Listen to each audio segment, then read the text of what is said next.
que además uno de mis tertulianos me ha reconocido que llegó a jugar en El Salvador, en el equipo que ayer se llevó el torneo.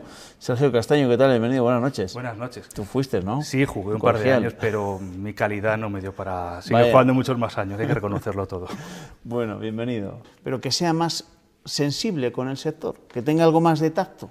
Es complicado, podría ser posible prolongar la situación actual, pero hay que ser conscientes de una realidad, y es que la producción de carbón en Castilla y León es deficitaria. Y eso se podrá prolongar. Es cierto que además tenemos un drama social, porque hay muchas personas que llevan muchísimos años trabajando en este sector y la alternativa para ellos es complicada. Se está invirtiendo en planes para fomento del trabajo, para reubicar a estas personas.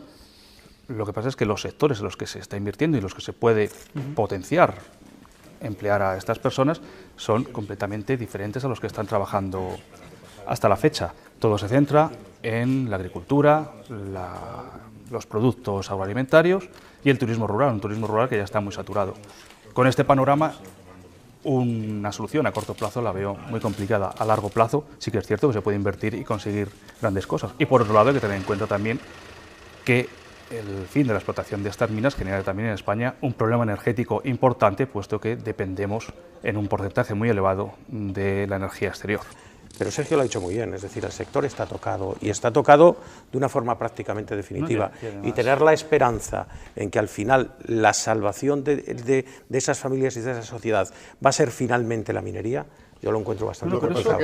Nos centramos en actividades que durante muchos años se han estado desarrollando y comienzan a agotarse. Hablamos de la minería, pero tenemos casos también como el cierre de Ulciora o el cierre de Lauki, que las situaciones son similares, no es el mismo volumen de las personas que trabajaban en la minería con los que trabajan en este sector, pero el problema que nos encontramos es cómo reubicar, cómo dar oportunidades a toda esta gente. Y yo creo que lo que se debe centrar todo es en formación, en adaptar a estos perfiles profesionales a la situación actual, y aquellos que sí es cierto que se encuentran ya en una edad mucho más avanzada, ahí sí que nos encontramos con un serio problema, porque es difícil que se puedan readaptar a las circunstancias actuales que exige el mercado.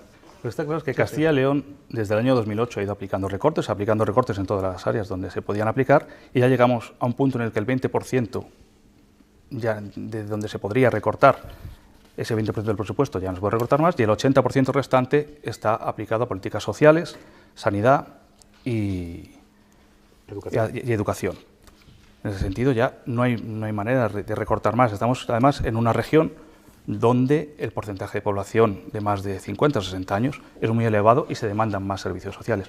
Por otro lado, creo que la decisión adoptada por Montoro es un poco dejar la responsabilidad en manos de las comunidades autónomas como consecuencia de la falta de acuerdo entre los políticos y de tener un gobierno en funciones. El gobierno ahora mismo no puede tomar decisiones para cambiar la situación actual, y que son decisiones que van más allá del mero déficit, sino que habría que ir a analizar la estructura del Estado y ver en qué áreas se puede incidir para poder llegar a esos objetivos de déficit, pero no solo responsabilidad de las comunidades autónomas, sino un análisis global que tendrá que hacer un gobierno que no sea en funciones, sino un gobierno que sea elegido y con un respaldo suficiente para poder analizar el modelo de Estado que nos lleve a ser capaces de cumplir con el déficit.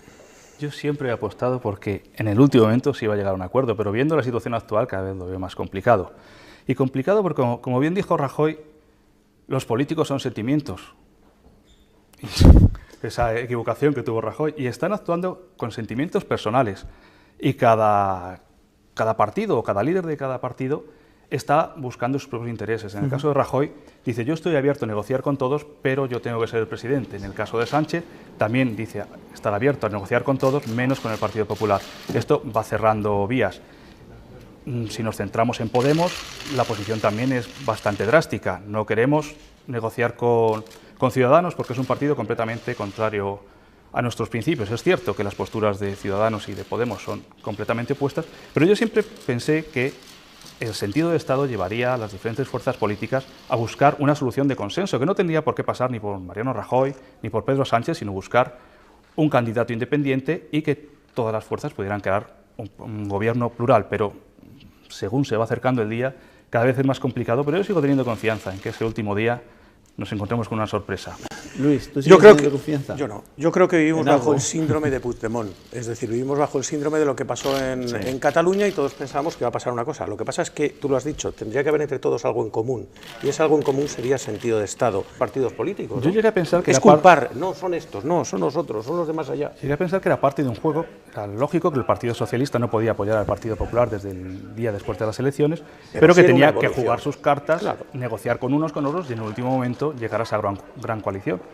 Pero si siguen con este sistema de insultos permanentes y de personalismos, Oye, es lo cierto de- que lo que duele de todo esto es que nos estén tratando de mentalizar de la necesidad de que todos tenemos que contribuir para sacar el país adelante y te encuentres que los principales responsables del gobierno están metidos, no que haya sido antes de entrar en política y antes de entrar en el gobierno, pero están metidos en asuntos que no son nada éticos y con sociedades fuera de España que hace unos años era muy difícil de detectar, pero que hoy, gracias a las nuevas tecnologías, pues estamos llegando a detectar mucha información y más que sabremos en el Sin futuro. lugar a dudas. Y queremos terminar hablando de rugby porque no hemos visto algunas de las imágenes, aunque no es nuestro oficio. Esperemos que estén también los dos equipos de Valladolid, porque si no dudo que 26.000 personas vayan a asistir a un partido Bueno. en el que no se sientan implicados. Pero yo estoy contento Pero el porque rugby está cogiendo cada vez más Valladolid, auge. después de haber perdido los equipos de élite en los últimos 3 años, el recuperar el deporte de primer nivel y volver a los medios nacionales es muy importante, y que sea el rugby un deporte en el que conservo muchos amigos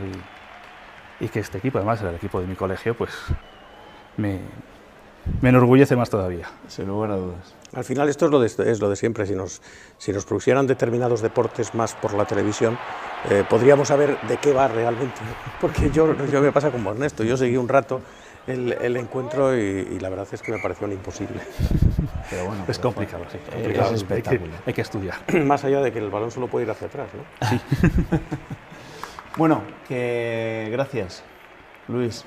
Muchas gracias. Sergio, nos vemos. No sé si cuando volváis tendremos gobierno o tendremos... Eso que me dijiste la prepararnos ya última para vez, ir a han votar. pasado ya unas Yo cuantas semanas. creo que Bueno, empezaremos pues a hablar de nos lo campaña. recordarás la próxima Yo vez, creo que seguro. empezaremos a hablar de campaña electoral. Ernesto, aquí te espero mañana, ¿eh? Hasta mañana. Hasta mañana. Tenemos